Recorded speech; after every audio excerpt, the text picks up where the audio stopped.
নমস্কার, আপনারা দেখছেন চ্যানেল এবিসি। আমি বিজয়, আর প্রত্যেক দিনকার মতো আপনাদের সামনে উপস্থিত হয়ে গেছি। দেখুন, নানা রকম ভাবে পারদ শিবলিঙ্গের আরাধনার দ্বারা আমরা বিভিন্ন সমস্যা থেকে মুক্তি লাভ করতে পারি। এখন সেই রকমই বিশেষ কিছু পদ্ধতি নিয়ে আমি আপনাদের সঙ্গে আলোচনা করব, যা আপনারা সহজভাবে করে আপনারা আপনাদের জীবনে আসা বিভিন্ন সমস্যাগুলির এক সহজ সমাধান সহজেই খুঁজে পেতে পারেন। তাহলে চলুন। দেখুন, প্রথমে বলবো, যদি আপনার ক্ষেত্রে আপনি দেখছেন ক্রমশ শত্রু বৃদ্ধি পাচ্ছে, শত্রু কোনোভাবেই কিন্তু আপনাকে মুক্তি দিচ্ছে না, তাহলে আপনি যদি আপনার অনেক শত্রু হয়ে যাচ্ছে, বিশেষ কোনো শত্রু আপনার ক্ষতি করতে চাইছে, সর্ষের তেল ও কালো তিল দিয়ে একসাথে মিশ্রণ করে আপনারা কিন্তু পারদের শিবলিঙ্গে স্নান করান এবং এই পদ্ধতিটি প্রত্যেক শনিবার করুন। যে শনিবার শুরু করবেন তারপর থেকে মোট 57টি শনিবার একটানা করতে থাকুন এবং নমঃ শিবায় মন্ত্রের জপ করতে ভুলবেন না। এতে অবশ্যই আপনাদের শত্রু যা আপনাকে সমস্যাগ্রস্ত করে তুলছিল, এই সমস্যা থেকে অবশ্যই মুক্তি পাবেন। মানসিক দুশ্চিন্তা যদি আপনাদের ক্ষেত্রে হচ্ছে এবং কর্মব্যস্ত জীবনে অনেকেই মানসিক দুশ্চিন্তা আক্রান্ত হয়ে পড়ে, এই দুশ্চিন্তা থেকে মুক্তি পাওয়ার জন্য বিশেষ পদ্ধতিতে পারদ শিবলিঙ্গে স্নান খুবই কার্যকরী। দেখুন, জলের মধ্যে যদি তুলসী পাতা দিয়ে পারদ শিবলিঙ্গকে স্নান করান, অবশ্যই স্নানের আগে ওনার মাথায় বেলপাতা দেবেন। এতে আপনার মানসিক দুশ্চিন্তা ধীরে ধীরে দূর হতে আপনি দেখতে পাবেন। যে কোনো সোমবার থেকে শুরু করে পরপর 45 দিন এই প্রক্রিয়া করে যান এবং নমঃ শিবায় মন্ত্রের জপ করতে ভুলবেন না। এতে মানসিক উদ্বেগ, অস্থিরতা, সমস্যাগুলি কম হতে দেখা যাবে। দেখুন, জীবনে কে না সুখ লাভ করতে চায়? প্রত্যেকেই চাই আমরা যে আমাদের জীবন যেন সুখে সমৃদ্ধিতে ভরে ওঠে।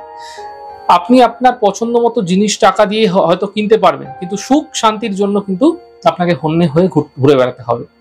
তাই যদি আপনাদের ক্ষেত্রে সুখের প্রবল অভাব রয়েছে, তাহলে কি করবেন? কালো মাসকলাই আপনারা যে কোনো সোমবার এক মুঠো নিয়ে নিন, পারদ শিবলিঙ্গের মাথায় দিয়ে আপনারা মোট 16টি সোমবার এই প্রক্রিয়া করবেন, তারপরে জল অর্পণ করবেন। এই প্রক্রিয়া আপনারা অবশ্যই করতে থাকুন। কালো মাসকলাই জলে দেওয়ার পর ওনার মাথায় কিন্তু বেলপাতা দিয়ে তারপর গঙ্গা জল ঢালুন। 16টি সোমবার পূর্ণ হওয়ার মধ্যেই আপনি আপনার মানসিক ক্ষেত্রে যে সুখ শান্তির অভাব সেগুলো ফিরে পেতে দেখতে পাবেন। তবে নমঃ শিবায় মন্ত্রের জপ করতে একেবারেই ভুলবেন না। দেখুন, স্বামী স্ত্রীর মধ্যে মতদ্বন্দ্ব, ঝগড়া, বিবাদ, বিচ্ছেদের মতো পর্যায়ে চলে যায় অনেক সময়। প্রত্যেক বৃহস্পতিবার কি করবেন? 108টি করে বেলপাতার উপর সামান্য মাখন মাখিয়ে মিছরি লাগিয়ে পারদ শিবলিঙ্গের মাথায় দিন এবং ধীরে ধীরে জল ঢালতে থাকুন এবং মনস্কামনা জানাতে থাকুন। এভাবে 43টি বৃহস্পতিবার করতে থাকুন এবং মন্ত্র নমঃ শিবায় এই ছোট্ট মন্ত্রের জপ করে যান। অবশ্যই কিন্তু আপনাদের দাম্পত্য জীবনে স্বামী স্ত্রীর মধ্যে যে ঝঞ্ঝাট সমস্যা আছে সেগুলো ধীরে ধীরে কম হতে আপনারা অবশ্যই দেখতে পাবেন। দেখুন, বিবাহে যদি বাধা আসছে, অনেক চেষ্টা করছেন কিন্তু কোনোভাবেই বিবাহ হচ্ছে না, এমন ক্ষেত্রে আপনারা প্রতি বৃহস্পতিবার 108টি বেলপাতার উপর চন্দন লাগিয়ে নিন, সাদা চন্দন। তারপর সামান্য মাখন মিছরি লাগিয়ে পারদের শিবলিঙ্গের মাথায় দিন এবং ধীরে ধীরে জল ঢালতে থাকুন এবং মনস্কামনা জানাতে থাকুন। এইভাবে 43টি বৃহস্পতিবার করতে থাকলে আপনাদের ক্ষেত্রে কিন্তু যে বিয়ে নিয়ে বাধা আসছিল, বিঘ্ন আসছিল, সেগুলি দূর হবে। তবে নমঃ শিবায় মন্ত্রের জপ করতে ভুলবেন না। দেখুন, সন্তানের ইচ্ছা প্রত্যেকেরই থাকে, যেন তার বংশকে বৃদ্ধি করতে পারে। অধিকাংশ মানুষেরই কিন্তু সন্তানের জন্য নানা রকম ব্রত পালন করে থাকেন। শিবরাত্রির দিন এই ক্রিয়া কিন্তু করলে বিশেষ ফায়দা পাওয়া যেতে পারে। তবে আপনারা যে কোনো সময় কিন্তু এই প্রক্রিয়া করতে পারেন। মনের মতো স্নানের শেষে আপনারা কিন্তু শিবলিঙ্গের ওপর মাখনের প্রলেপ লাগিয়ে শিবরাত্রির দিন থেকে শুরু করতে পারেন, অথবা যে কোনো সোমবার দিন থেকে শুরু করে পরপর 21টি সোমবার পারদের শিবলিঙ্গের পুজো করুন এবং বিল্লপত্র অর্পণ করে সেখানে জল অর্পণ করুন। প্রথমে মাখন লাগিয়ে তারপর বিল্লপত্র অর্পণ করে জল অর্পণ করুন।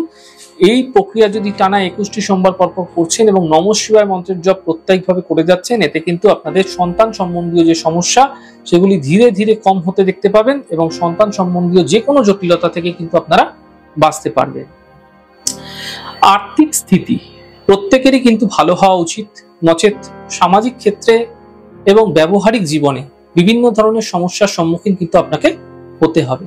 বর্তমান সমাজে সবাই চায় অর্থ ছাড়া আমরা এক পাও কিন্তু এগোতে পারি না। আর্থিক স্থিতি মজবুত করার জন্য ক্রিয়া খুবই ফলপ্রদ। যে ক্রিয়া হলো মনের মতো সব স্নানের শেষে আপনারা প্রথমে আপনার মনের মতো শিবলিঙ্গে, পারদের শিবলিঙ্গকে স্নান করিয়ে নিন। তারপর পারদের শিবলিঙ্গের সামনে সুজির পায়েস ভোগ দিন। যে কোনো সোমবার দিন এই প্রক্রিয়া করুন। পরপর 11টি সোমবার এই প্রক্রিয়া করে দিন এবং নমঃ শিবায় মন্ত্রের জপ করতে ভুলবেন না। এবং পরবর্তী সময়ে সুজির ভোগটা আপনারা প্রসাদ হিসেবে বিলি করুন। এই প্রক্রিয়া যদি পরপর 11টি সোমবার করছেন, এতে কিন্তু নিশ্চিতভাবে আর্থিক স্থিতি আপনাদের ক্ষেত্রে ফিরে পেতে আপনারা অবশ্যই দেখতে পাবেন। দেখুন, প্রত্যেকটি মানুষেরই কিছু না কিছু মনস্কামনা থেকে থাকে। বিভিন্ন ধরনের মনস্কামনা থাকে আপনাদের মধ্যে। যদি আপনার বিশেষ কোনো কাজ মতো কাজ করতে চাইছেন, সেগুলো মন মতো হচ্ছে না, সেগুলো সিদ্ধ হচ্ছে না কোনোভাবে, অথবা বিশেষ কিছু জিনিস আপনি চাইছেন, তাহলে 108টি বেলপাতা নিয়ে নিন, 107টি নিয়ে নিন এবং একটি রূপোর বেলপাতা নেবেন। টোটাল 108টি বেলপাতা। প্রথমে ওই রূপোর বেলপাতাটিকে অল্প চন্দন লাগিয়ে শিবলিঙ্গের মাথায় অর্পণ করবেন, শিবলিঙ্গ যেন পারদের হয়। এরপর বাকি 107টি বেলপাতায় প্রতিটি পাতায় চন্দন মাখিয়ে পরপর আপনারা শিবলিঙ্গের উপর দিতে থাকুন নমঃ শিবায় মন্ত্রের জপ করতে করতে, এবং মনস্কামনা নিবেদন করতে থাকুন একবার করে আপনারা পাতা দেওয়ার সময়।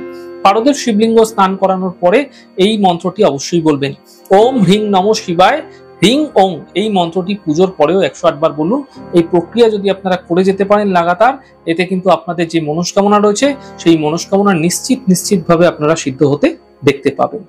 তাহলে আজ আমি আপনাদের সঙ্গে আলোচনা করলাম যে পারদ শিবলিঙ্গের এমন কিছু বিশেষ প্রয়োগ যা আপনাদের জীবনে আসা সমস্যাগুলির এক সহজ সমাধান আপনাকে সহজেই দিতে পারে। এই ছোট ছোট প্রক্রিয়া আপনাদের জীবনে অনেক বেশি ভাবে কিন্তু লাভকারী হতে পারে। আমাদের এই ছোট ছোট আলোচনা আপনাদের কিরকম লাগছে অবশ্যই কিন্তু লিখে জানাবেন। যদি ভালো লেগে থাকে সেক্ষেত্রে লাইক করতে, কমেন্ট করতে, সাবস্ক্রাইব এবং শেয়ার করতে বন্ধুদের সঙ্গে ভুলবেন না। অনেক ভালো, সুন্দর, সুস্থ থাকুন। আগামী পর্বে দেখা হবে। নমস্কার।